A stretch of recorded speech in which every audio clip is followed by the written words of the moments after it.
দেশের প্রতিটি মসজিদে শহীদ ওসমান হাদির রুহের মাগফিরাত কামনায় বিশেষ দোয়া ও মোনাজাতের আয়োজন করা হবে। আপনারা তাতে শরীক হন। অন্যান্য ধর্মের উপাসনালয়গুলোতেও আয়োজন হবে বিশেষ প্রার্থনার। আমি বিশেষ কৃতজ্ঞতা জানাই সিঙ্গাপুর সরকারের প্রতি, যারা হাদির চিকিৎসায় অত্যন্ত আন্তরিকতা ও পেশাদারিত্ব দেখিয়েছেন। বিশেষ করে সিঙ্গাপুরের পররাষ্ট্রমন্ত্রী ভিভিয়ান বালাকৃষ্ণন, যিনি একই সঙ্গে একজন বিশিষ্ট চিকিৎসক, তার প্রতিও তিনি নিজে হাদির পরিচর্যা করেছেন, আমাকে নিয়মিত চিকিৎসা সম্পর্কে খোঁজখবর দিয়েছেন।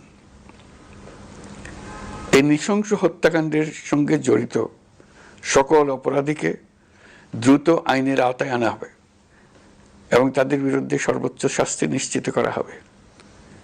এই বিষয়ে কোনো ধরনের শৈথিল্য দেখানো হবে না। বিপ্লবী রক্তে উজ্জীবিত তার কর্মের মধ্য দিয়ে তিনি শুধু প্রতিবাদ নয়, দেশপ্রেম, ধৈর্য ও দৃঢ়তার অনন্য দৃষ্টান্ত রেখে গেছেন। আমি দেশের সকল নাগরিকের প্রতি আন্তরিক আহ্বান জানাচ্ছি, আপনারা ধৈর্য ও সংযম বজায় রাখুন। আইন শৃঙ্খলা রক্ষাকারী বাহিনী ও সংশ্লিষ্ট সংস্থাগুলোকে পেশাদারিত্বের সঙ্গে তদন্ত কার্যক্রম পরিচালনা করে সুযোগ দিন। রাষ্ট্র আইনের শাসন প্রতিষ্ঠায় সম্পূর্ণরূপে প্রতিশ্রুতিবদ্ধ।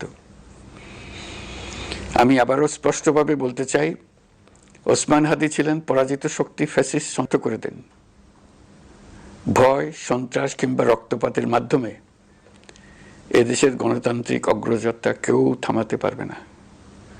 আমরা এখন গণতান্ত্রিক উত্তরণের চূড়ান্ত পর্যায়ে উপনীত হয়েছি।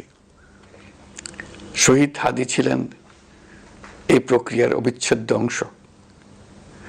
তার একান্ত ইচ্ছা ছিল আসন্ন নির্বাচনে প্রতিদ্বন্দ্বিতা করে নতুন বাংলাদেশ বিনির্মাণের পর তার এই মহতী ইচ্ছা অপূর্ণ রয়ে গেল। তার স্বপ্ন বাস্তবায়নের দায় আজ সমগ্র জাতির কাঁধে ন্যস্ত।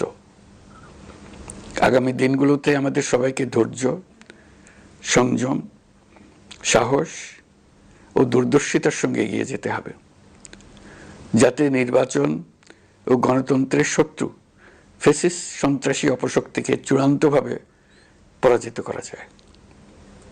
এই শোকের মুহূর্তে আসুন আমরা শহীদ শরীফ ওসমান হাদির আদর্শ ও ত্যাগকে শক্তিতে পরিণত করি, ধৈর্য ধারণ করি, অপপ্রচার ও গুজবে কান না দিই এবং যে কোনো হঠকারী সিদ্ধান্ত থেকে বিরত থাকে,